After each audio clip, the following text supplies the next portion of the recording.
welcome to the SimmBros Pod. Welcome back, people. We're finally back to Friday episodes. This is episode 37. Not live today. Not live. I think better for everybody. I'm Chris. I'm Cam. And together, we're the SimmBros. And we're here to talk sports, people. Sports specifically. We're in the final four of the March Madness tournament. I mean, we've seen a great tournament so far. Of the March Madness tournament. We have. It's been a great tournament. It's either March Madness or NCAA tournament. It's not March Madness tournament. Like, that sounds like you just are like AI. Right. It's like you say Cal or Berkeley. Yeah, you say Cal Berkeley. I mean, I guess you could, but yeah, it's March Madness or the tournament, right? It's been a good tournament, kind of, March Madness tournament. A little bit. It's been fun. There were a couple good games. We had some buzzer beaters, or like kind of, the Santa Clara Kentucky one was just unbelievable. I think it's just been it's also been just good basketball, right? That's what people are saying. This is what it's going to be more, right? Which is like less Cinderellas, more good basketball. And I think that's an interesting, dynamic, right? Like, we are just seeing pure hoopers play against each other. It's like it's looked more professional, which because it kind of is professional. Everybody's getting paid now. We've seen just more professionals kind of go against each other rather than some of these mid-major guys who are actually going to all their classes, getting a 3.6 GPA. Yeah. Obviously, like, they're focused on basketball, but they know they're going to be insurance guys after and selling car, whatever. Like, so now we actually have some pure hoops. Just pro hoops. These guys are getting paid. They're not going to class. No, which, I mean, so like the whole college atmosphere has gone, right? Like the whole thing where it's like you're playing. I was listening to Bill Simmons say the same thing. It's like you're playing basketball, but it's like you're still going to school. It feels like high school, right? Like when you were in high school, you played sports, but like you still had to go to school. That's what college sports used to be. Yeah. College sports is no longer that. Like, who said Carson Beck was just like, I haven't been in class in 2 years. He also graduated 3 years. Yeah. But like, that's the thing, right? Like, you are fully a professional because you're talking about it too. And like, what I don't know if I love about it is like, it's like, listen, we can make the high major sports, high level sports, basketball, football, like those are going to be professional type of sports where you're going across the country, you're traveling, you're doing all these extra games. But like, what about for like the cross country people? What about for the gymnasts where it's like, you have to go across the country? UCLA has to go to a meet at Penn State because they're somehow in the Big Ten. Right. And then they have to come back and do classes. Like, that's never how it was supposed to be. Like, unless you're going to the Olympics, there's no like pro, is there a pro sprinter league? I don't think so. No, I mean, there is, but it's not like, if no cross country is like, I don't even know about that. Like, you're not making real money in that. Exactly. Much, so right? That's why it's like, they're professionals, obviously, but there's levels of professional where it's like, and obviously the money can tell you what the level of professional is. These football players, professionals, are getting paid a lot of money. Yeah. These basketball players, professionals, are getting paid a lot of money. Then you go to baseball, like, they don't have full scholarships. Right. Think about that. Most baseball teams at these big schools are losing money because they're like, Alabama's baseball team. You know how much money they have to put in because the football team makes so much money. Like, it has to be at least a little bit like, equivalent. They're losing money on the baseball team because Alabama baseball is not something that people really are talking about. I might not be right about this fully, but I think there is no full baseball scholarship. Like, there is no full baseball scholarship. Really? At least what I've read. I could be totally wrong. That can't be right. Why? Why do you think so? I know people who have full scholarships for much smaller sports. Full scholarship. Yeah, we'll see. I don't know. Yeah, I saw something where it's like, I don't know either. I'm just assuming that can't be right. I mean, we'll see. But yeah, so that's the point where it's like the unintended consequences of like having such high level stuff. Like, football can be professional, basketball can be professiontal. But like, what about the swimmers? Yes, like, I mean, you got these guys making them going and traveling 4 or 5 hours. And I think do they travel commercial? Like, I'm not sure. I mean, I'd be very surprised. Charter. I'd be very surprised if the swim team or the cross country team is traveling charter to for a meet that you're losing money on, like going from LA to Philly. Like, that's a trip I don't want to make. And I don't even know if there even is a direct flight. Like, think about that, right? No, like, and that's the thing. That's why it's conversion. We'll see. So interesting. So but obviously Final Four, it's a great time to be here. We love this. I think 2 really good games. Before we get into like those 2 games, I think we do have to spend some time talking about the Elite Eight. Yes, the last game that everybody saw. There really hasn't. Elite Eight wasn't great. I'm gonna say there wasn't many more Elite Eight games to talk about. Like, UConn 73, Duke 72. Illinois won pretty handily. Yep. Michigan won the first 10 minutes. Arizona was an interesting game. Pulled away, though. They pulled away, and they just looked at the better team than Purdue. But we had Duke versus UConn. And this was a game where Duke pulled away. They won the game. Up 19. in the middle with about 3 or 4 minutes left in the first half. Yeah. I'm like, this Duke team has been the best all year. You're up 19. This is a game you win 99.9 times out of 100, right?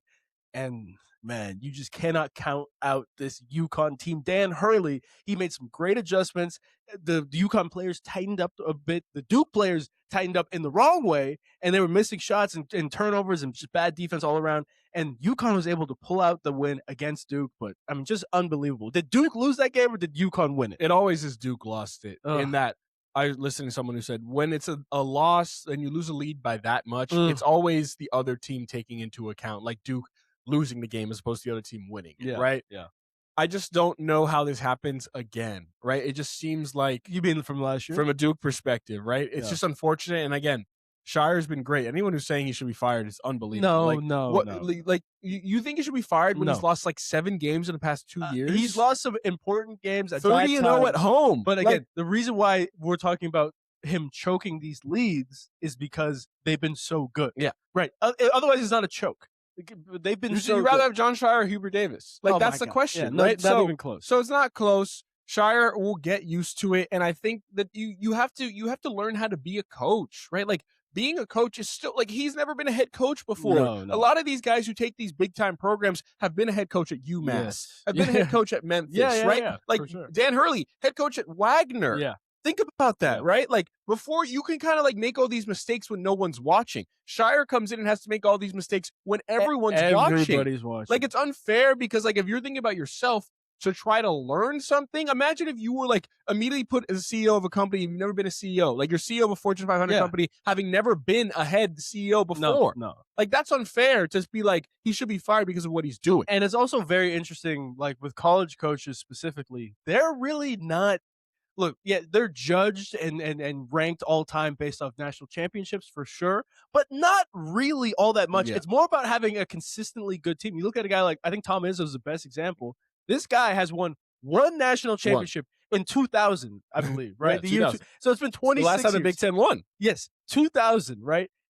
He is considered one of the greatest college coaches of all time because the Michigan State team that he's coaching is always good. They're always prepared. They might not win it all, but they're always a consistently good team, and he's been a consistently good coach. Jon Scheyer is already on that path, and like they will win a national championship with him as the coach. They just have too much talent. It's just been a little bit unlucky, obviously, when you're coaching freshmen as well.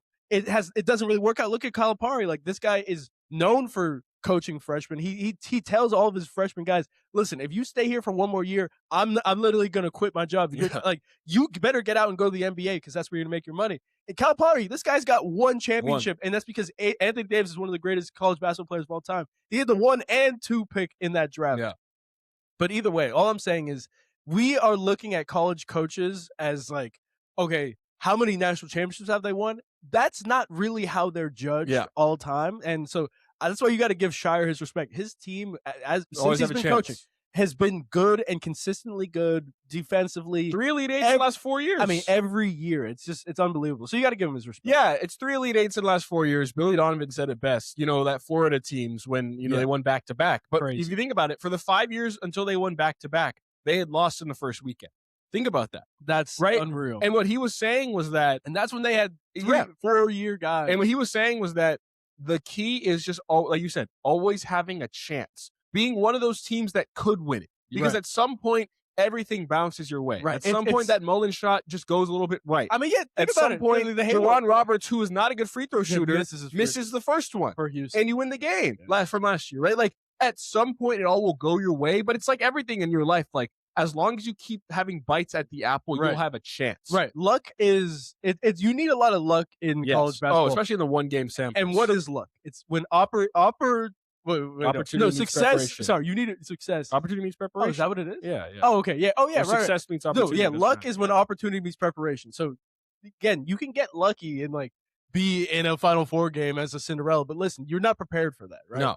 That you might have the opportunity, but you don't have the preparation. So Duke and Jon Scheyer they've always had the preparation. Now they're just waiting for the opportunity. And they're going to jump on it when they win. And you got to lose a little bit too. But yeah, just back to that game specifically. I mean, it was just a crazy experience to be a part of. Like, to see that. We were watching happen. that one. Of course, we were watching it. Crazy, man. It was just crazy. Like, it just felt like, it feels like at some point Duke is cursed. I mean, Yeah. like, one of the greatest shots of March Madness history in that moment. Well, I would say cursed, yes, and also not like they choked the game. Of course, and then again, you also look at that Gordon Hayward shot in 2010, the national championship we game. just said it. That probably should have gone in. At some point, things have to just switch, and you get lucky. You ask any Duke fan if they'd rather have the Braylon Mullins shot go in or the Gordon Hayward shot go in, they would say Braylon Mullins 100 times out of 100. And so that's why it's just like, listen, we got lucky the other time if you're a Duke fan. This time you didn't get so lucky. Yeah, it just feels like that game was just one you just will remember, right? That's a lore shot, especially because we talked about it earlier. Sure. The Elite Eight is such an important game for you. Oh yeah. You have done all the 2 weeks of this, right? Like, you're one win away from the regional champs, from a trophy, from a ring, from a real successful season, right? Making the Final Four, no matter where you go, I mean, that's huge. That is a high level success. Because like the national championship, of course, you want to win it. One team wins it, and it's hard to like. It's such a the chances of that is so hard, right? Yes. When you get to a 1 game sample size, you never know who's going to turn an ankle. You never know who's going to like start missing shots because you're playing in a football stadium when your regular shooters used to depth perception one way, right? Like, 100%. think about that. So you've never shot in a football stadium in your life. Never have. You can't unless you're practice Syracuse. For it. Right? Yeah, exactly. Yeah, this is true. And so they've won how many? Yeah, right.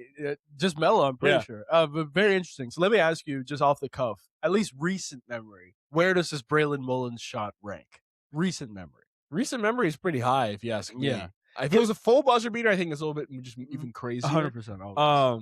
But I mean, obviously you're going to talk about Jenkins. Like, that's a big shot. Somebody said the 1 and 2 greatest are both from that game. Yeah, are 4 seconds apart. Yes. The 2 greatest March Madness shots of all time are 4 seconds apart. I don't know. Marcus Page deserved to win a national championship. Unreal shot by Marcus Page right before the Chris Jenkins shot. No one ever talks about it. And what I'll say, Unreal shot. What I'll also say is always a little bit different.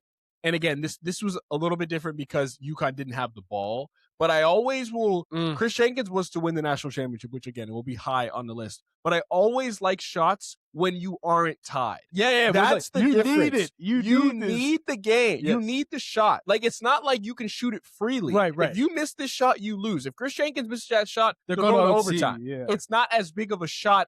Of course, it is in the moment wise, but like losing by 2 to take the 3-pointer. That's the difference. So that was some of those, right? It was the Loyola Chicago versus Miami. Yeah. They were down 1, right? They were down 1. Timeout they don't take. What are some other good? Timeout they don't I mean, like the Kentucky one, they were down 3. Like to get to OT, I fully respect. Yeah, exactly. Yeah. Because again, you're down. You need to hit this shot. Yeah. No, that's the difference. So that's why I always say like that shot is going to be high because they were losing. But again, it's also a little bit different because it was like kind of like a whole steal thing. I feel like that makes it even more impressive. Yeah, right? and I respect the full no timeout call. I know he was looking at it. No timeout. Yes, no. Because bad no timeout from Scheyer. Good no timeout from Hurley. Yeah. You got to know the situation. Scheyer, you just got to go and trust that you'll make the right decision. And Alex Caravan again made the best decision. No one would have faulted him for throwing that up. Yeah. Even if it was contested. And I guess it probably would have went in. Yeah. No, I don't think it would have. No. Boozer was there. But like, no one would have faulted him. This is it. You're a senior. Yeah. I'm done. Like, let me go out with my own terms, right? I'm going to go out this way. He didn't. It doesn't. He passes it. Braylon Mullins gets a shot. And it's unbelievable. Now we got UConn in their 3rd Final Four in 4 years. How quick things can change. It's Duke in back-to-back Final Fours, 3 Elite Eights in the last 4 years, or now it's UConn. 3 Final Fours in the last 4 years. I mean, it's crazy. And we got to talk about it because this is what Dan Hurley does. He wins games after the Sweet 16. He hasn't lost a game after the Sweet 16 at UConn. Yeah. which is pretty insane. And now they play a great Illinois team, right? Into it. UConn versus Illinois. 2 seed versus 3 seed Illinois. Don't let these numbers fool you, okay? These guys are very good. And again, we have a Final Four, and people are getting on us. We have a Final Four where genuinely each team can win the whole thing. This doesn't always happen, okay? Really. Nope. Sometimes you look at teams, you're like, this team is not going to win the whole thing. San Diego State and Florida Atlantic. You didn't think any of them were going to win that. Miami. Yep. Yeah, exactly. Yeah. Any of them. Like, you're just like, UConn's probably going to win the whole thing. But either way, this is one of those years where all 4 teams can win. This Illinois team, you have to love them, right? They play big. They play European, and they play just free, right? I love Peja Stojakovic, kids, Andre Stojakovic. This guy, you would think, because Peja Stojakovic, I mean, when you think of shooters in the 2000s, right, he is absolutely on that list of like some of the best shooters in the NBA. Andre Stojakovic, you would think it just like Del Curry, Steph Curry, like Seth Curry, all those Currys, they're all shooters, right? Yep. This guy is a pure driver, heads down, get to the basket, and he's going to like finish with contact. He's a great, good at drawing fouls, all this kind of stuff. I love this Illinois team, okay? And then you got Keaton Wagler. The guy's supposed to be the number 5 overall pick. I was so down on him. I really was. I will say it. I didn't see it. I thought he was too small. No, he is actually a very good point guard, a guy who can be very successful in the NBA as well. So I love this Illinois team. And, of course, we already talked about UConn, but it should be a great game. It should be a great game. I think anyone can win. People are going to say the 1 seed game is a national championship game. I don't think that's true because it's a 1-game sample size. Agreed. And first off, Illinois, number 1 offensive efficiency, number 1 Ken Palm offensive efficiency in history. Yeah. They're playing good defense. They have a top 5 pick. UConn is UConn. Like, they might not feel like they're going to do everything, but they're going to get it done. And they have a relentless head coach who doesn't stop. And one thing I'll talk about with Dan Hurley is the belief he instills in the fan base and his players is something you really don't see. Like, you can watch that game, the Duke game. They're down 19. It's like, why is he hyping up the crowd? Why is he doing down to it? 17? Yep. Why is he hyping them up? Because he fully believes. Yeah. And it's unfortunate, but a lot of other coaches wouldn't be doing that. And I'm here to say that I don't think if he doesn't do that, UConn doesn't win the game. And you might think it's dumb. You might think he's too fiery. Like, why is he hyping up the crowd? They're down 16 points. Yeah, because you have to. Right. Once the crowd believes it, the players. Once the coach believes it, then the players believe it. The coach. But if the coach actually believes it, not when he's like, guys, let's go out there. Yeah. He actually believed they were going to win the game. And then that belief set them to win the game. And you know who else believed UConn was going to win the game? Duke. Yep. Thank you. They did.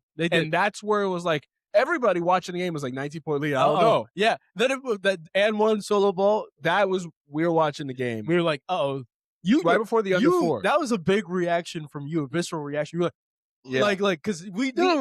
Because it was a turnover. Yes, we were saying and one to the under 4. Ooh. I think at that point, even though obviously Duke probably should have won the game, at that point, I was like, this is tough. Because I was talking to you during the game. Yeah. 7-point game. Keep it within 7. Because they kept getting to 7. Duke would go. Then they get it up to 9, then back to 11. It's like, damn, UConn really had a chance to cut in there. They did. Then it goes to 7. And then you're like, okay, here comes the under 4, a turnover. Right? Duke has the ball. Turnover. Yeah. And 1. Into the under 4. The worst case scenario. Yes. Everyone's fired up on UConn. Yep. Everyone it's a good momentum. Like, this is going to happen again. Right? Because now everybody on UConn is like, there's too much time. Right? They were great. Everybody on Duke is like, there's too much time for them to come back. But either way, let's talk about this UConn-Illinois game. But that belief is kind of like what we were talking about, like why they're going to win. He's been there before. 3 Final Fours in the last 4 years. Yeah. Alex Caravan, they've lost 1 tournament game in the past 3 years. Think about that. Blind belief. So, like, it doesn't mean something. And I really do love, like, what I like about this game is that UConn is going to want to run their stuff, run their curls, their pin downs, their general offense. Yeah. And Illinois is not going to get them out of that. That's what I'm talking about. Like, Illinois might have a great offense, but you might think that Illinois is this run and gun type of offense. They shoot a lot of threes, but they're not an actual run and gun, fast break type of team, which is good for UConn because, again, UConn kind of reminds me a little bit like Virginia from a couple years ago, where it's like they want to run their stuff, right? Yeah. They get open by running their stuff, not by a one player, maybe Terrence Reed getting it, but he is still not like a high level NBA player who's like, yo, Paulo, go get your shot right now. Right. Go get a bucket. Right. So they are not going to be like outclassed in the fast break department. And even though they went down 19 to Duke, they still came back. 100%. So that's what I'm not worried about UConn there. And their defense is really good, top 10. And their offense is around 28, so it's not going to be great. But I don't think they might get blown out or blitzed really quickly. This is why this should be a really good game. This Illinois team, first of all 4 of their tournament wins so far are by double digits. And yes, they've actually it's been a little bit strange. They've been playing against really bad competition. The Houston team, obviously, Houston was great, but then they played 2 double-digit seeds, and then instead of playing what would have been Florida, they played Iowa instead, so, another 9 seed. But either way, 3 straight opponents were held to under 60 points on 38% shooting. Like, that's not going to bode well for UConn. That's just the one thing. That's just how they play, right? But here's the one thing. All their tournament wins have been by double digits. This year, Illinois 0-6 in games decided by 6 or fewer points this year. And so, like, if UConn can keep it tight, it's like, at the end of the day, which coach do you trust more? For me, it's not even a question. I trust Dan Hurley more. But obviously, the big deal, like, Illinois doesn't keep games tight for a reason. Yeah, you got to keep them tight. They're just a good team. Offensive rebounding is going to be the key for Illinois. Defensive rebounding for UConn, right? Like, Illinois, how many second and third possessions did they get? Iowa had no chance, and we were rooting for Iowa. So it's like many. When you watch that, it's like they had no chance. Whatever his name is, I forgot the guy. Yeah, it's okay. Yeah, the one who can't shoot. Commodore. Yeah, something like that. Yeah, no chance. Offensive rebounding. They're Illinois is the biggest team in the tournament, right? Yes. Yeah. That's going to be a key. I mean, like, dude, second shot opportunity. They're going to have a 7-footer in almost. And we saw what happened with UConn against Duke. They got Caravan guarding the other big when it was Gongba and Boozer. And it's like, you have to send a double, and then they have shooters all around, right? More shooters than Duke did. Like, the offense is, you think Duke is a number 1 overall seed, whatever, but the offense from Illinois is historic. It's better than Duke's. Yes. And that is where UConn is going to have to play defense. And another thing they're going to have to do is they're going to have to hit shots. They will. They haven't hit 10+ threes since February 18th. So, like, they have not been a great volume shooting team right now. Yeah. And they've been getting lucky with tough twos, but Solar Ball, we keep talking about, he was shooting 40% last year. He's not shooting well this year at all. No, Demery's playing on one leg. He's hitting shots. The guy Smith came in, I think Malachi Smith. Yeah, he came and hit a big shot in the first half, right? So, like, Mullins also, it's 10 for 57 in his last 9 games. Something's got to. Like, someone has to make some shots. That could be good. Or they do. Right. That could be good momentum for Mullins. Right? Yeah. And Caravan has to hit some. He's the only one hitting shots. He was 2 for 10 last game. So terrible. He's gonna have to hit. Like, you keep saying it's to make or miss. It is though. Like, UConn is going to have to hit threes, not twos. So let me ask you. Let's say it's a 60. It's a low scoring game. Benefit UConn or Illinois more? Great question. I would say at the end of the day, it benefits UConn, even though I think Illinois can play in that game. They played in the 65-50 game Houston game. But if you're going about, if it's a low scoring game, you just believe the low scoring means this game is closer. And if the game is closer, I do lean UConn in a close game. Yeah. I just am afraid that they might get blitzed early. It's just it's tough to, you don't really see too many blowouts in the Final Four, but listen, that's how this Illinois team plays. The blowout chance, if there was one, it's by far Illinois. UConn is not blowing Illinois out. No. Like, there's no chance. Here's another interesting matchup factor, at least I think we should all pay attention to, is the free throw line in this game, okay? Illinois ranks number 1 in limiting opponent free throw attempts. Yeah, Houston had 2 free throws until the last minute of the game. And UConn ranks 307th in free throw rate. So they're not even going to get any free points, right? Like, that's just not how UConn plays. Like, the only guy who kind of gets fouled is Terrence Reed. But he's going up against 7-footers. Exactly. Like, you have Caravan coming off pin down. They don't drive. They don't have a driver. Right. They take a lot of, 14, 15 footers that are, contested, but not fouls. And, like, again, Illinois doesn't foul anyway. And so if Terrence Reed is not even getting to the line, this could be rough for Illinois. I mean, for UConn, because they're going to have to manufacture even more points that, like, we saw against Duke. It didn't work in the first half at all. They tried to manufacture as many points. It ended up being the Terrence Reed show, where he was just bigger than Malik Brown, who's I think a very solid defender, but he's actually kind of a more cerebral defender where he can guard. He was getting outmatched. Right. He can guard the 6'9", 6'10" big with a little bit of a sloppy footwork, but, like, Terrence Reed's just bigger than him. And he was just he was fouling. It was all that kind of stuff. So, interesting matchup. I mean, it's obviously early, but, like, I guess which way you leaning, man? I think it's Illinois is minus 1.5, right? Interesting. I think that's the right call. Yeah. I would lean Illinois here just because I think they are the better team. If you look at Ken Palm, they're 4th, right? So UConn is 9th. So Illinois has been playing like a top 4 team in the nation. And I think I would just lean there because of their team. And I really think, like, it's great to have a great team. It's great to have, like, a great offense, but I do think a deciding factor could be Keaton Wagler. He's really showing up, and he is really taking over that top 5 pick type of mantle right now. The way he operates in the pick and roll is great, and I think he makes great decisions out of it. Yeah. Illinois hadn't even been shooting well from three. Think about that, and they missed still all won of their these threes. games. Right. So like, if Iowa, that starts clicking in any way, I think they're really tough to beat. And when you have a pseudo top 10, top 5 pick on your team, that's a real offensive engine. Braylon Mullins. Braylon Mullins is not like he's not someone's like, oh my God, Braylon Mullins on this team. We need to stop him. He's more like a movement shooter. He's a movement shooter. He needs to get the ball in his hands. He's not really going to make stuff done himself. Right. Keenan Wagler's the ball handler. I lean that right now. Yeah. But you do have to remember, there's experience, and that's the only thing. Like, this moment, people don't want to talk about it, but experience does matter. Brad Underwood has never coached in the Final Four in his life. No, ever. Yeah, and we're now who gets tighter? Right. So basically, the way I look at it, and I think we're kind of in agreement here. UConn keeps it tight. That's literally how they're going to win the game. Like, they have to keep it tight. They don't even have to go out to an early lead, but they just got to keep it tight, and then they can win that game down the stretch when Illinois gets a little bit gamey, right? But this Illinois team, man, like you would think, okay, look, obviously number one Ken Palm offense in history, right? You would think that the number one Ken Palm offense in history would play kind of like Alabama plays. Run and gun, we're going to shoot a bunch of threes, and look, some of them are going to go in, but guess what? 3 points is more than 2. So we're just going to keep shooting threes. We're going to run and gun, play quick, play fast, get some shots up. You would think that, like, hey, that team is, if they can hit some threes, that would be the number one type of offense. Illinois is the complete opposite. They are a cerebral type of offense where, like, they're going to get their best shots, and guess what? If they miss the shot, they're going to get the rebound. Like, this is just how their offense plays. They score points when they need to, and that Keenan Wagler is the biggest reason for that. But I just love this Illinois team through and through. I got them winning this game as well. Yeah, they should be in the national championship, and they have no, like, and again, we said it, whoever wins this game definitely doesn't have a non-zero chance. And then also, I think Illinois would have the best chance to beat one of those 1 seeds on the other side. I agree with that. Because I think they are just playing like the best team right now. And I love Dan Hurley. A lot of people don't. I do. Who doesn't? Because people just hate on how he is. And I think the people who hate on how he is have never really played sports at a way that you think. Like, I know he's annoying. I know he screams, but like what he demands from his team and his players is exactly what you would want. And that's why I look at Stephon Castle all the time.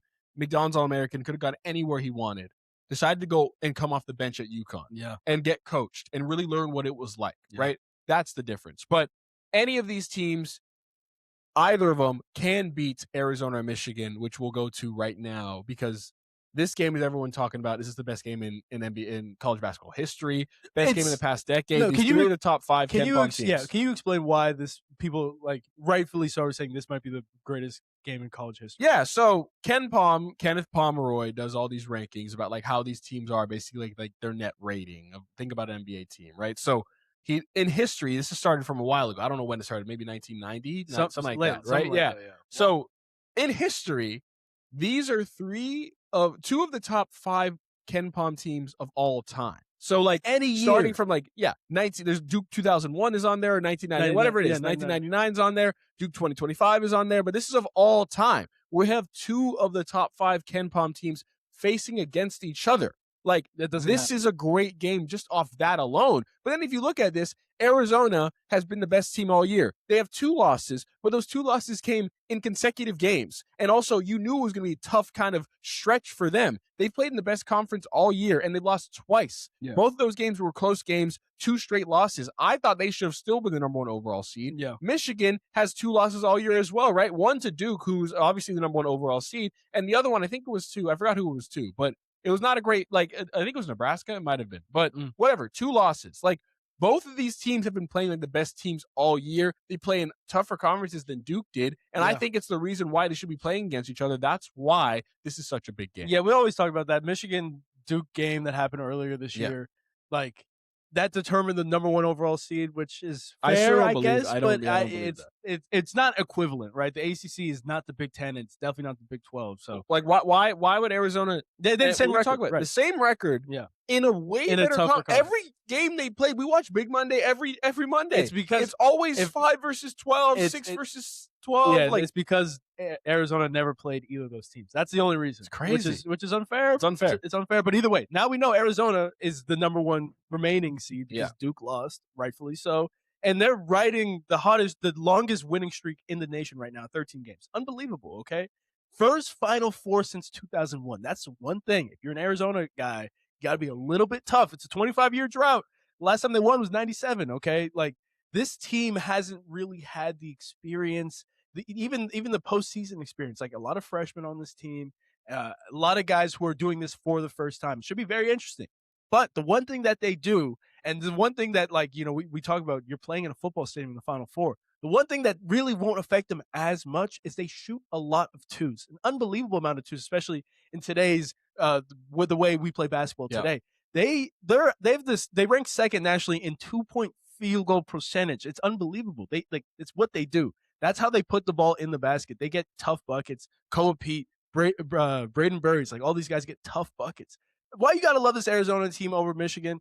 But again, Michigan has the experience. They have the players. They have the guys who've done it before. So it should just be a great game. Guess what? Dusty May has actually coached in the Final Four before. Like, think about that.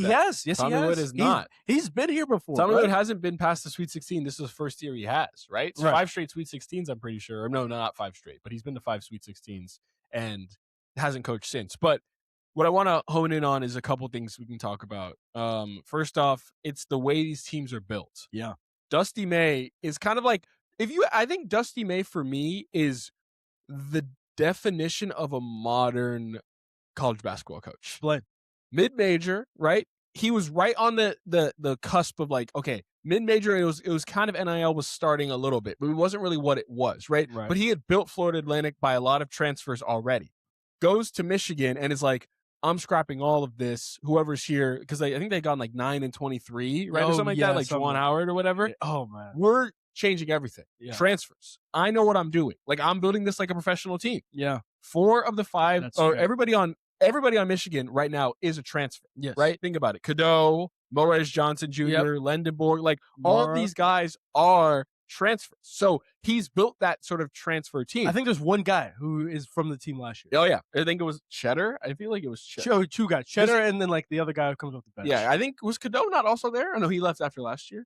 Cadeau, whatever. Either way. Or maybe but 2 either guys way, who started they are still career. transfers, right? And then versus Arizona, there's 4 of those 5 guys are like who started in Tucson. The only one, Jaden Bradley, started at Alabama, right? Yeah. But he's been on Arizona for 3 years. Everybody else has been at Arizona. Yeah. And that's the difference we've seen right now. Like, of course, there are some more freshmen, but the transfer, the new school, Dusty May, versus this older type of school, like, let's build these guys, let's have some freshmen on this team, let's not get all these transfers we need, is going to be an interesting thing to see build a if culture. it matters, right? Does the culture matter from these guys? That actually is a great point. This is like more than just a great game. It's like, how are teams going to be built in the future in college basketball? Are they going to be built where, listen, we're going to get our freshmen. They might not play as much their first year, but listen, they're going to get some run in the second and third year. They better be ready, like Arizona. Or is it going to be like Michigan, where it's like, freshmen. Get the talent that we need to win these games. And then, like, chemistry and all that kind of stuff, we'll build our chemistry throughout the year. It's very interesting, actually. Like, because I mean, like you said, 2 different coaching style, 2 different at least player development. Player composition styles. How these teams are built. It's very interesting. Would you rather have a guy like Lendenborg, who's 23, he's been at a couple different colleges, obviously first year at Michigan now, or would you rather kind of build up your freshmen? Jaden Bradley's a 3-year guy at Arizona. Interesting. I think it could go both ways. Ask me. I think the transfer is like the transfer way is much higher ceiling. Like, I think if you hit all of it like you do this year, really, like I think maybe not higher ceiling, more risky, more risk reward. That's what I think. Like, if you hit all of it this year, ceiling. Then you have this type of team. Yeah. But imagine, I want to think about a different team, like Kentucky. You have all these transfers, and it's like, you didn't look good at all year. It just didn't click. And what they were saying was that it's hard when you're not like recruiting these people in person. Yeah. You might know how good they are based off like whatever they look at Synergy. They're averaging 17 points a game at Bryant. But like, what is this person like? And also, how does this person fit in with other guys, right? So when you're bringing in so many other personalities, I think that has more of a chance to blow up on you than it doesn't. But Michigan is one of those teams where it's like, this all works. Right? It does. This is working right now, and this ceiling is really, really high. But you never know. You see how Lendenborg is. He might be, he might have rubbed other people the wrong way. Yeah. Maybe Dusty May put him in check. I don't know how that worked. But, like, you never know. And I think when you're building more freshmen with those guys who have been there for longer, I think there's an easier culture to bear because like Jaden Bradley knows the Arizona culture. He's been there for a while. Yep. So him and Tommy Lloyd have been lockstep for a little bit. Exactly. So that's why I think it's a little bit different. But if you get a good team like Michigan does and all the transfers end up working out together, you have built the best team because you've gotten the best players in their position. I agree. It's like an NBA team. It's like, who cares? Like, chemistry is great, but we have the best players and we can build our chemistry after that. Rather than you look at the team like Michigan State, who's their chemistry is fantastic, but listen, they're just not. They get outmatched by every other team. No ceiling. So very interesting. Okay, the way, because in this matchup again, we are looking at the potential national champion in this matchup, whoever wins this game, right? More than likely. But it's just the way that Michigan plays and the way that Arizona plays, it's going to be very interesting. Michigan averaged 46.2 points per game in the first half. Arizona, we remember, pretty tough first half against Purdue. Purdue went out to a good run. 7-point lead. And Purdue believed they were going to win. I mean, you look at the reaction again. I was like looking at the bench reaction of the team that's not supposed to win. They always do, yeah. And like both ways, like team that's not supposed to win, they're down by 10. How do they look? If they're up by 10, how do they look? It should be the same regardless, right? They got heads down and people, that means the coach doesn't believe. And the coach hasn't been like preaching it to the rest of the team the way Dan Hurley is a guy who absolutely believes. But either way, Arizona cannot let Michigan get out to a fast start because yes, they came back against Purdue, but it's going to be a much tougher climb. Firepower is different on Michigan. Against a team like Michigan. I mean, they play fast, they play hard, they play big. So it's just going to be very interesting. And then also, I actually want to ask you, we talked about this a little bit. Who do you think is going to guard Yaxel on the Arizona side? Yeah, so Yaxel, it's going to be tough for Koa to stay in front of him, I think. I agree. I do honestly think they'll start out with that matchup. Yeah. And switch a lot. Karchanko? I think is he a little small? He is smaller, but like again, Yaxel doesn't really play. He doesn't really post up. Yeah, he doesn't play 6'9". He plays guard. Like 6'6". Yeah, more guardy. Right. So I think they're still going to start with Koa. We'll see, but I do think Jaden Bradley's an interesting wrinkle that they might go to. It is I really don't think I don't think they're worried about Cadeau. I'm not worried about Cadeau. You shouldn't be. Like, no. Cadeau is not, like, if Cadeau has 30 points on me, then great, right? I'm putting Cadeau. I'm putting Burries on Cadeau. Just don't even worry about that. 6'4" versus 6'1" right there. So I think that's going to be like an interesting matchup to have. I think Yaxel is going to be the key. Obviously, he's been playing really well, and he's playing himself in the top 10 talks, right? Is he not top 10 lately? Number 9. Yeah, right now. So he's playing himself into it. Again, he's 23, but he's talking about these freshmen. Like, I know, he's like they're disrespectful. Exactly. Like, what do you want them to do? I think he's the same. I forgot what recruiting class he's in, but like like those guys are like 5 years into the league. They're probably like P. Right? Yeah, I think he's a little even older than that. I'm not sure. But yeah, so you got to think about in this time, like, is Michigan really going to? Like, is Arizona's defense good enough to stop Michigan from one of those Michigan runs? What they want, like a 22-2 run, something like that? Like, that's the question you have. And I think you think probably the key from this is on this Arizona team would be Jaden Bradley, or would it be anybody else? That's your favorite guy. My key is usually Jaden Bradley because I love Jaden Bradley. Yeah. If you love basketball, you love Jaden Bradley. It's literally that simple. This guy plays hard. He plays smart. He plays steady.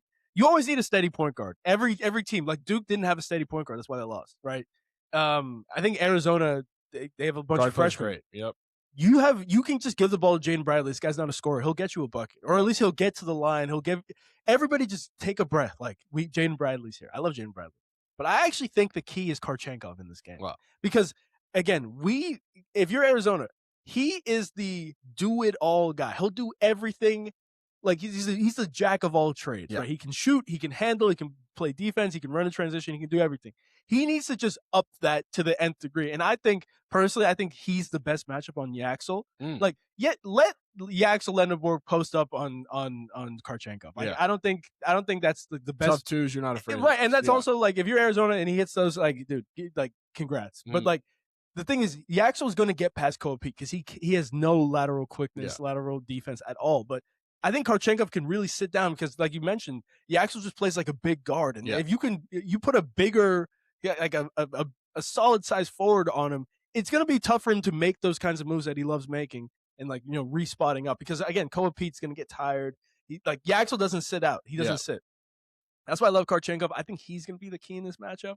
I hope he's guarding Yaxel Lendeborg, but regardless of what he does, he's going to be the guy I'm watching. Michigan and Arizona are a lot of the same team, and that's what you kind of love. They're both had the 7-3 guy. Oh yeah, they both have bigger wing. We're going to see some elbows thrown. Yeah, it's pretty much like the same type of team. Yeah. So I think that's where that's a lot of fun, right? Yeah. This feels like a NBA type of game in a college atmosphere. Right? I know. You almost wish it was like a 7-game series. Yeah, you do. And I'm actually glad it's not the national championship.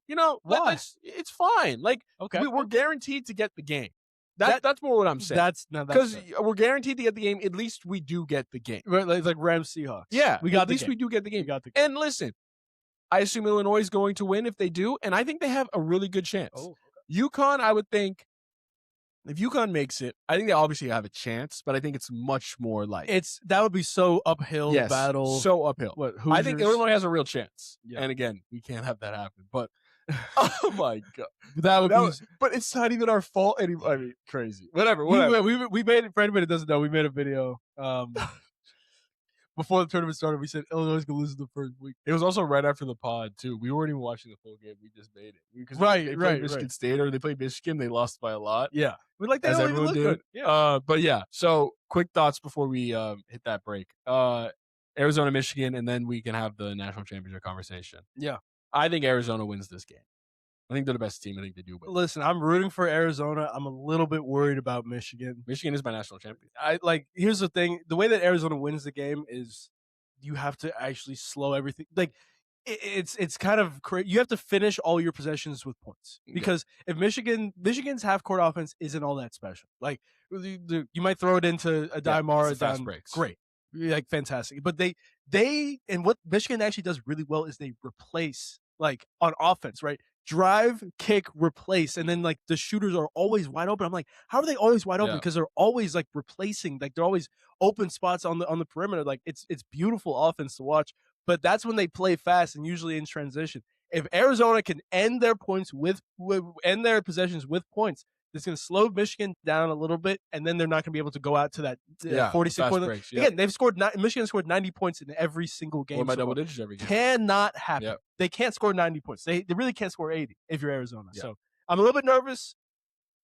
Honestly, I think Michigan's going to win. Wow. Yeah, wow. I think so.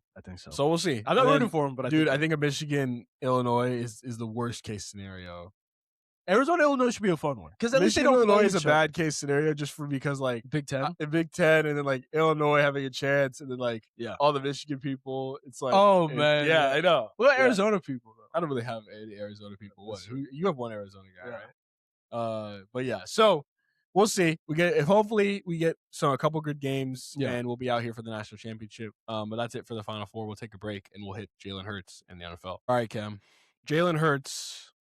Jeremy Fowler, big piece came out huge on his coachability, on how he acts in the locker room, on what he's been doing kind of like these past 2 seasons. And I think the one thing I want to hone in on is his coachability here, his unwillingness to take any criticism, really change the way he plays.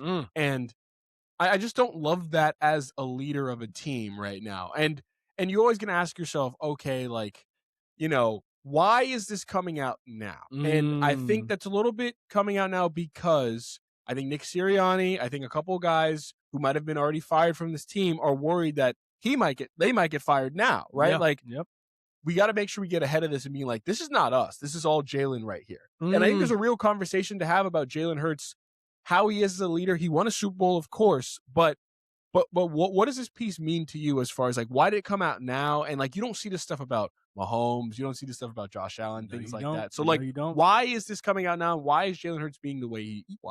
So I see a couple things. Of course, the first thing that I saw was Jeremy Fowler in this report, which is a great report, by the way. You should take a look. It said there were more than a dozen sources.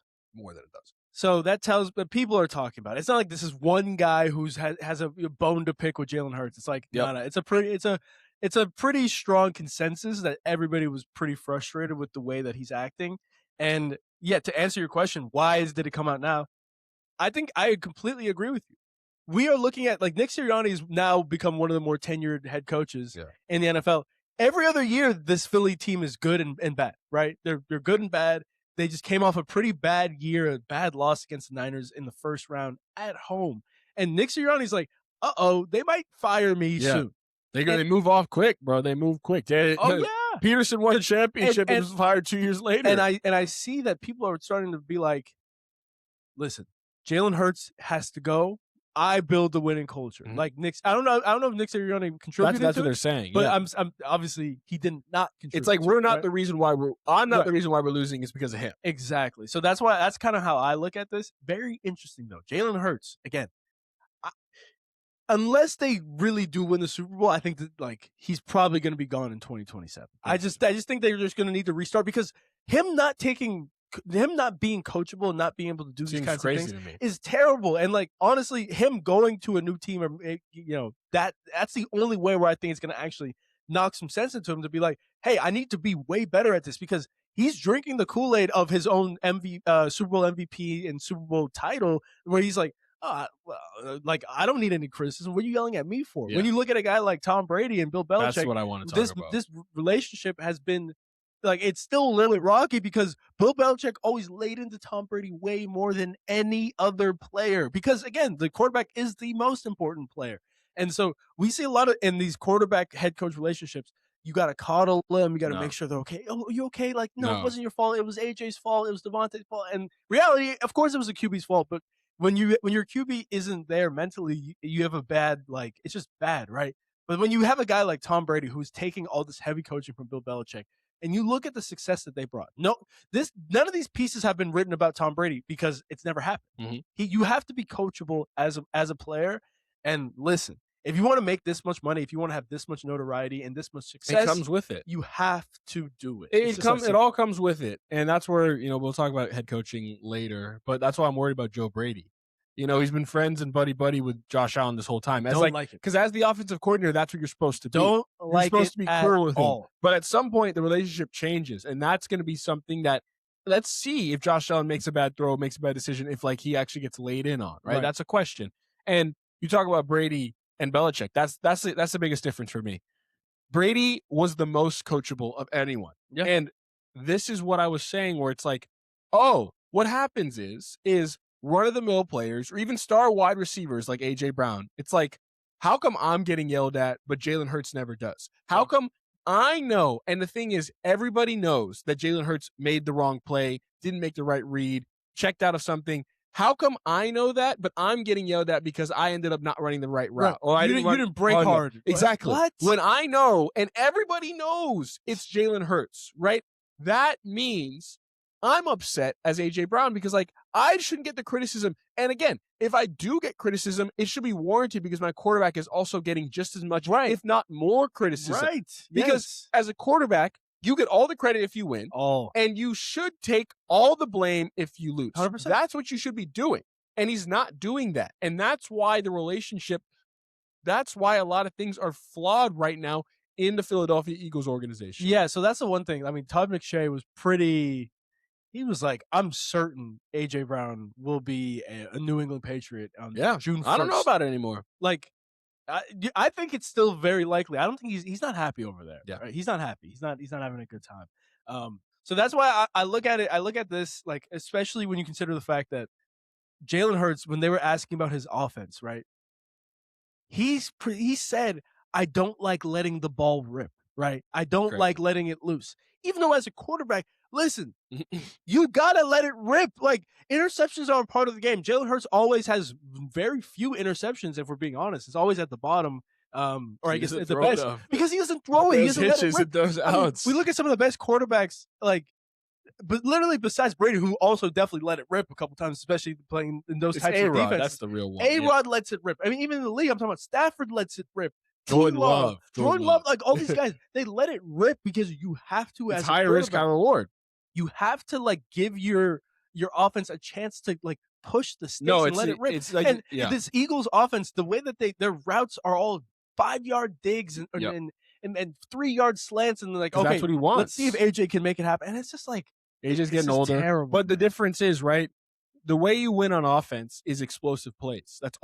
That's why these quarterbacks take these shots all the time. You have because to. You need 20-yard throws. You need them because it's really hard to do a 14-play drive, to be on third down 4 times in that drive and really, because you never know. Sometimes third down, it's like kind of like March Madness. It's one play. Yeah. Something can happen. A receiver can slip. Oh, Then you're in yeah. fourth down. Your O-line can bad pass protection. But if you're not in third down, if you're able to get, multiple first downs in 2 downs, right? Yeah. Like playing Canadian football, Yeah. then you're never in third down. And it's a lot easier. And then it's only 1 third down versus 4 in a drive. And that's the difference, where you need to make those explosive plays. And Jalen Hurts doesn't want to. It's like pretty much their offense last year, they had the most 3-and-outs in the entire NFL. That can't happen. I was about to say.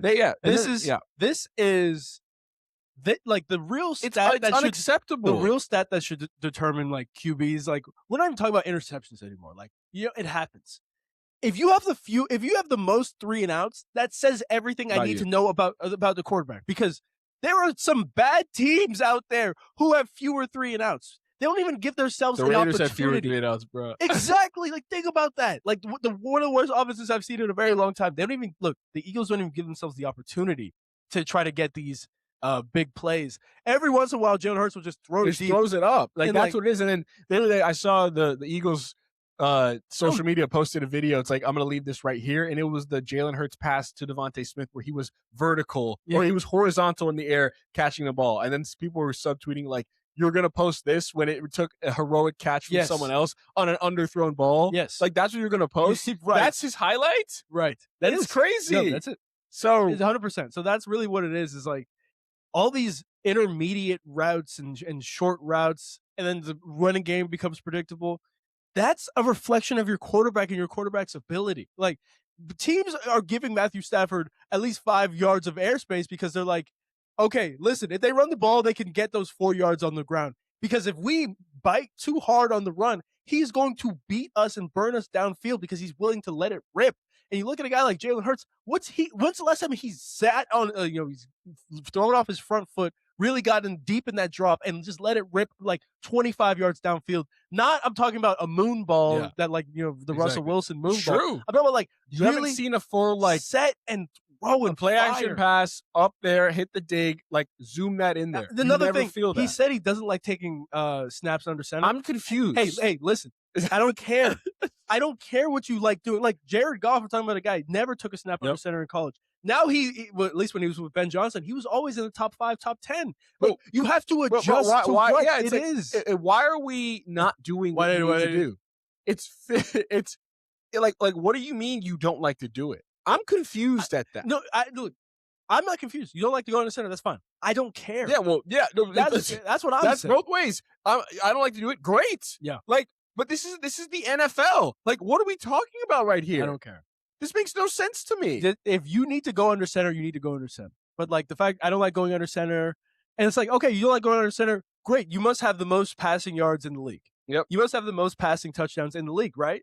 No, you don't. So that's the whole issue is when you don't like going under center, you at least have to be great at everything else that you do, and you're not. So you don't really have the ability to kind of have that, you can't say the leeway to be like, I can do this because look what I've done. Right. No, it's not. So it's like that's where it doesn't really make much sense to me. Like Jalen Hurts is not good enough to be as stickler as he is, and that's why there's so much worry and stuff in the locker room right now. Yeah. And I think everybody in the team is trying to get ahead of it and being like, you know what? People are saying a lot like Russell Wilson. Russell Wilson knew what he wanted to do. He wanted to play the way he wanted to play. Yep. He got a Super Bowl out of it, which is great. But he not even like that's. Exactly. But that was before he really became the other Russ. Like, honestly, Hurts and Russ have been going through similar career trajectories where they've been solid quarterbacks in the beginning of their career, won a Super Bowl. And now they're asking for X, Y, and Z. Again, Russell Wilson has made so much money in the NFL, being a pretty average quarterback after, his initial 4 or 5 year run. He's been pretty average, and he's made so much money and had so many demands. Yeah. It's like, listen, you're not even good enough anymore to have these demands, and now he's trying to stay in the league and hold on to Russell Wilson had his own office in Denver. That's what I'm saying. He's trying to hold on to like this maybe be a backup in third string in the league. But he doesn't. This is fake, just I mean, if you were just a better teammate, a more coachable player, you would have had more success. So that's why none of his teammates like him. You talking about Sherman? All of them didn't like him because they thought he was a fake person. It's like it's a Jalen Hurts kind of thing where He it's has like, an aura. the hardest battles go to the strongest. Like, what? Can we just talk? Like, you don't have to talk to me like that. It's like when Russ would get up to the media, right. Go and Hawks. It's like, go Hawks, and it's like he's a robot. It's right, weird. It's weird. So yeah, I think it's really unfortunate. I agree. I think Jalen Hurts is not going to be an Eagle after this year. Yeah. And I think it's going to be best for everybody. It's going to be best for Jalen Hurts. It's going to be best for the Eagles. And I think Jalen Hurts has to wake up a little bit because this is not how it flies, man. You're not good enough to be doing all this. And we got breaking news on the pod currently right now. What's breaking news? Luka Doncic is out for the rest of the season, and his status beyond that is uncertain. What does that mean, beyond that? Yeah, so his status beyond the regular season. Oh, you said regular. Oh, my bad. Yeah, it's done. So he's probably out for the playoffs. Unfortunate situation. We were going to talk a little bit about the NBA today, what we saw from Lakers Thunder. Celtics are looking really good. But yeah, it's really unfortunate that he was playing so well, and on a national TV game, everything's working well. He has a hamstring injury during the game, and then he goes out for, there. And I think, from my perspective, it's unfortunate for sure. Very unfortunate. What I think, though, is that this is interesting because the team they decide to build around him, a lot of these guys either are going to be gone this year. I think this is a really good moment for Austin Reeves. I think we need to see, if your Lakers, is he really worth $35 million, right? We're about to find out. We're about to find out. The offense is his in the playoffs right now. And we've seen him to be a notorious underperformer in the playoffs. Yeah. I think in the grand scheme of things, this sucks. Lakers weren't going to win it all this year. No. Everybody knew that. No, we knew. In the grand scheme of things, I do think this is okay because you can see, is Austin Reeves really someone we can invest 35 in? Or is he more like a 27 guy? Yeah, right? It's true. That's the one silver lining I want to see. Exactly. So we'll see what Reeves can do. I think LeBron's going to be gone, right? We know that. And this team was never supposed to be good anyway this year. They were going to be top 6. We thought maybe 50 wins was something, the over-under was 47.5, so it wasn't even that high. So what I'll say from a Lakers perspective, it sucks. But we saw what Luka did when he played really well. Austin was good, but we need to see what his playoff performance is going to look like. And I think it's a good way to see how it is. Because if he doesn't play well in the playoffs for a third straight year, there's real conversations to be had on how much money he's actually worth. This sucks. Look, it really does. But I agree. We're going to get some visibility to see what Austin Reeves is like, not hiding under the Luka blanket. Yeah. So we can see how good he actually is. This is just going to be a rough playoff. Yeah, it's rough. He'll play Minnesota again, losing 5. Yep. It's going to be unreal. But now the teams want to play the Lakers. Luka's agent just drafted a note saying that he should still qualify for the awards. He missed one game December 4th and December 6th, I think, because of the birth of his daughter. Okay. Yeah. And so and again, I still think the 65 games. Oh, we have a video. I have a video. I understand why the 65 game thing happened, right? I understand why. That was a really bad year for load management. People were just really taking games off. But now I think load management really hasn't been as prevalent as anymore. There are other ways to give people credit. That's what it is for play. I think the 65 game rule. It's right in a way, but it's flawed the metric they use. It should not be games. No. It should be minutes played. Right. Because it's even more important. If you went out on 14 games, but they end up having to go you go out really early in the game, or say you played part of the game and it doesn't count. You have to play 5 minutes or something. Somewhere. Why does that you lose a whole game versus if you played 40 minutes on 59 of the other games, you get up to the minutes qualification. You should play enough. Just because you miss games doesn't mean you should be out of it. If you've played enough time, Luka would have played more minutes than Wemby. Yet Wemby will have the ability to win this award, and Luka won't even make first team All-NBA. Unreal. That's not fair when Wemby has played 65 games. Right. That's not fair. And he hasn't played the amount of minutes that someone else has played. That doesn't make any sense to me. Yeah, it's not only is it not fair, but that's also not what the whole 65 games was even intended the for. Wrong measurement, right? So it was to keep guys playing. You know what? I think the Cade not being able to get to 65 games was already enough for Adam Silver to make a change. Now, if Cade and Luka. Yeah, so now that all 3 of these guys are not going to make it, I really think that Adam Jamal Silver, Murray's gonna be on first team all right. NBA. I really think Adam Silver is going to make this change. We'll see if it's a one-time thing or if this is going to be like a full change in the future. But I'm telling you right now, all these guys are still going to be all NBA first teams because that's just like you look at like Bill Simmons always say, like all NBA teams is a screenshot of the season, and you tell me Luka's not going to be there. You tell me Cade's not going to be there, and Ant's not going to be there. It's like what happened? Jamal, like you'll look at 40 years, and be like, oh God, was Jamal Murray this good? It's like no, he actually really he was good, but he wasn't that good, yep. Right? And so that's why I really do think they're going to change. They're going to change this. They have to. Yep. But either way, Lakers Thunder. That was everybody thought before the game. We knew. Hey, you never know, right? This Lakers team looks good. Stop. Lakers Thunder. What do you like? Obviously, it was a blowout. Lakers lose 139-96. What? We'll go quick. There's nothing. There's nothing to say. Quick thing. I think fans are different than people who actually watch basketball. You can talk all you want about the Lakers look great, but they hadn't played the Thunder. They hadn't looked good against the Spurs, and they hadn't looked good against the Celtics. And those three teams are the teams that are different, right? There's three teams who have put head and shoulders above the league right now, and it's those three teams. Lakers haven't beaten the Spurs. They haven't looked good against the Spurs. They beat them once in November, right? The Thunder, they always lose by 20. The Celtics, it's close for a little bit, then it's a 20-point lead, and that was without Tatum. Yes. So I don't know how you could have thought that they had a chance, right? Like that's what I'm talking about, and I wasn't surprised when they went down. I thought it was going to be a little bit later in the game, not when it was 9-2, and then it was ended up like 16-4, and then it was 25-10. But it's embarrassing. It is. And that's the difference, right? When you actually watch basketball, and anyone who thought the Lakers really could win it, it's like people are discounting OKC. I just think it's so funny when it's like, this is the best team. It's the same thing that's been happening why Shea hasn't been getting all the MVP love. You just think it's just normal. You just think it's normal. You're like, oh, he foul baits. It's like, actually, he's one of the best shot finishers in NBA history, right? Shot makers in NBA history. Like, these are not easy buckets that he's consistently making. It's just like ho-hum. Oh, yeah, another 35 points.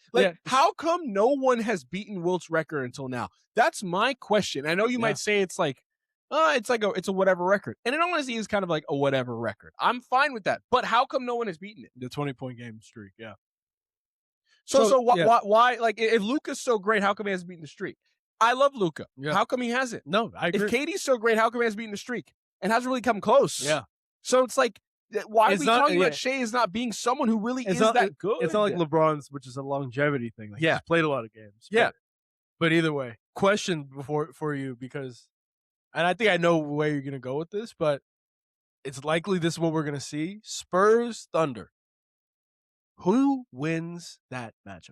I guess, do the Spurs even have a chance against the Thunder? I really don't think so. Wow. Thunder full strength. I think the Thunder have been going back and forth. I think it's funny. The one game you kind of saw them at full strength was the last game against the Lakers because they kind of felt like that was a big game. It was. Again, both teams wanted that game. Oh yeah. The Thunder even probably more than the Lakers. Like, because everyone's thinking Lakers are 3 seed. Could they have a chance? They have no chance. No chance. Right? And no chance. And I think the Thunder, they've lost 4 out of 5 to the Spurs. Great. Have fun in the regular season. Right? Like, I will say they wanted those games too. Besides one.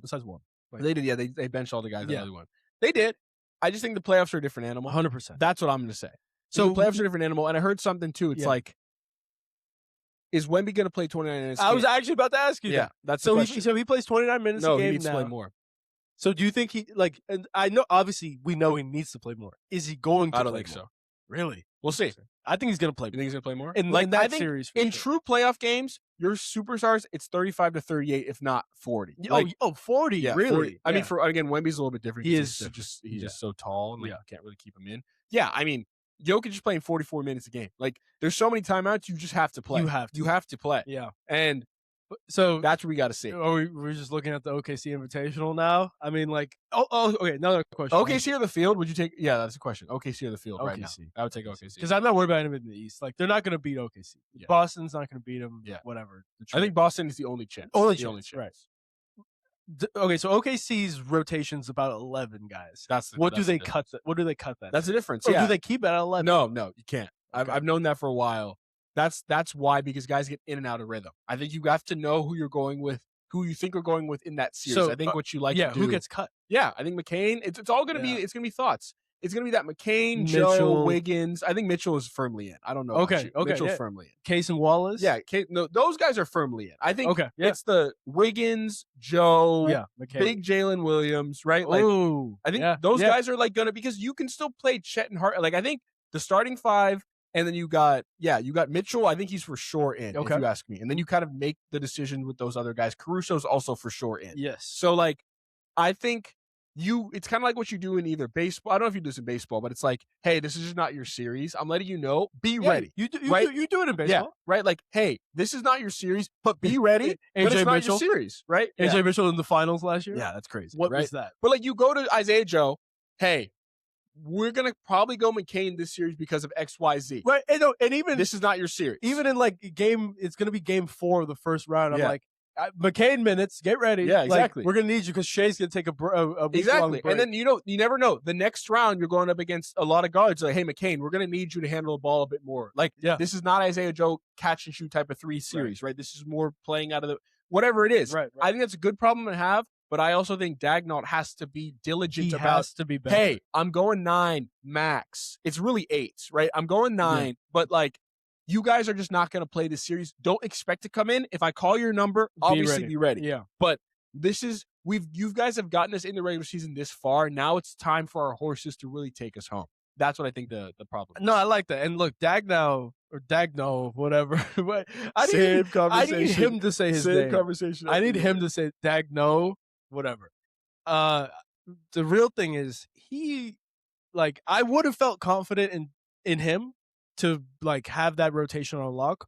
What was he thinking in the finals last year? He just with the rotation completely switched up. We're talking about AJ Mitchell. This guy, obviously he's great now, and you can probably tell in practice he was great. We're making changes in game 1 of the finals. We're the best team. Yeah, I do think that just comes with experience. I really do. I know. I agree. I think now they know what it takes, in my opinion. Where's the assistant coach to be like, hey, this is dumb? Like, when he came in the game, I was like, who even is this guy? I know. It wasn't even like the season he was having this year. No, not even close. He wasn't playing. Yeah. So it was like, who is this guy? Yeah. So I think, again, I think they're better. You kind of have to go through that first championship run, right? I think they know what they're doing now, and I don't think anyone's going to beat them. Yeah, I just don't think so. No. Sometimes like you have like some scary teams to look out for. I think there are 4 teams that can win the championship. You think it's Denver in there? Yes. Yeah, the 4 teams are OKC, San Antonio, Denver and Boston. Yeah, agreed. Detroit can't win. They can't win. New York can't win. Come on. Lakers can't win. It's all coming out about Jalen Brunson now. Everybody's like, there we go. We got out in front. Everybody's like, he's a 5'11" guard who can't play defense, doesn't make his teammates better. Shocker. They're going to pay him $800 million. Exactly. Again, and people can get mad and think that he's doing a good thing, that he's taking a pay cut. And I guess he is, but if I'm him, I'm a 5'11" guard. I'm taking as much money as possible. Oh, yeah. Why would I not? Figure out the team if I can, then I will. Because now he lost that opportunity. Yep. He could have waited to sign that big deal, and they would have given it to him because of what he did for New York. Right. Now, how can you give him 4 years, 460? You cannot. Like, you can't. Like, it's not 460. It might not be. No, that's $100 million a year. It might be something around that. I mean, I forgot what Cat's I thought it was like 4 years, 360. I got it. It might be that. Yeah. But either way, he's not making $100 million a year. That would be absolutely ridiculous. 70 to 80. Oh, my bad. Okay, sorry. Yeah, my bad. Cat's is 4 years, 260. Yeah, 460. Yeah. Oh, so how much is that? For 260? Yeah, that's 60. Okay, yeah. So no, that's 240. 65. 65. Yeah. I mean, 65 a year for Cat. $65 million. Let's see. Actually, okay, because no, Jalen Brunson is. I'll get. No. I thought it was because again, Devin Booker's making $70+ million a year. Jalen Brown's making $70+ million a year. Like he's up for. It's gonna be around 80. Yeah. Right. So yeah, massive May extension, potentially over $400 million. So yeah, okay, but that's not 4 years; it's 5 years. I think it's he could also be eligible for 4 year, 323. Right, that's where we're at right now. But yeah, it would be 5 years, 400 something. Oh my God. I wish I was good at basketball for Jalen Brunson. Yeah. So man, I wish I was good. Yeah, they got a lot of things to do. But yes, OKC looks a lot better. No, I think this NBA playoff. Look, it's gonna be an exciting NBA playoffs. I want to see what the Hornets do. Like the Suns are a fun team to watch always, especially if they match up against the Spurs. Like that could be a fun thing. They're a feisty team. Yeah, they're super feisty. Like there's the Hawks are looking really. They might put Lakers Rockets on NBA TV at this point. But like, yeah, this NBA playoffs should be exciting. But exciting first rounds just because there's some teams who aren't usually there who are going to be there. Yeah. in terms of who's going to win the national championship, who's going to win the NBA Finals, it's pretty set in stone. I think it's only those 4 teams and really only that one. Yeah. And that's OKC. So very interesting. Great. We talked about NBA. I think it's time, man. We're bringing back the watching hour. We're already gone, so let's go quick. Yeah. 100%. We're already gone? No, my bad. Go to the watching hour, of course. Okay, we're going to the watching hour. I don't know what that was. We watched a couple movies, actually. We haven't done this in a while because we had some emergency pods, but we watched 2 movies, and I think we had completely opposite reactions based on the 2 movies. First one we watched was Everything Everywhere All at Once. I'll let you take it away for a second. It was just Everything Everywhere All at Once. It really was. That was the movie. It was. Not my best watch of Alaska. It took us probably a week to watch that. I think it was tough for me. Not my best watch. It was tough for me to get through it. I'm just not gonna lie. Like I couldn't really do it. I just didn't really know what was happening. And again, maybe that's me because I'm not a film guy. No, I just don't really understand it. Maybe, I guess. And because a lot of people didn't it get a lot of 5 stars from film guys. Yes, film guys. So I'm not watching it again. Again, that's one thing about in your life. I know my limits. I know I'm not that film type of guy. So. I also think I'll give it a little bit of I think this might explain it. When it came out, the hype was through the roof, right? And I think if we watched it in 2022 when it came out, I think we would think highly of it. Yeah. It does not have the staying power. Yeah. It's 4 years later. No one's talking about it anymore. I'm telling you, this movie was not all that great. I don't care. I'm sorry.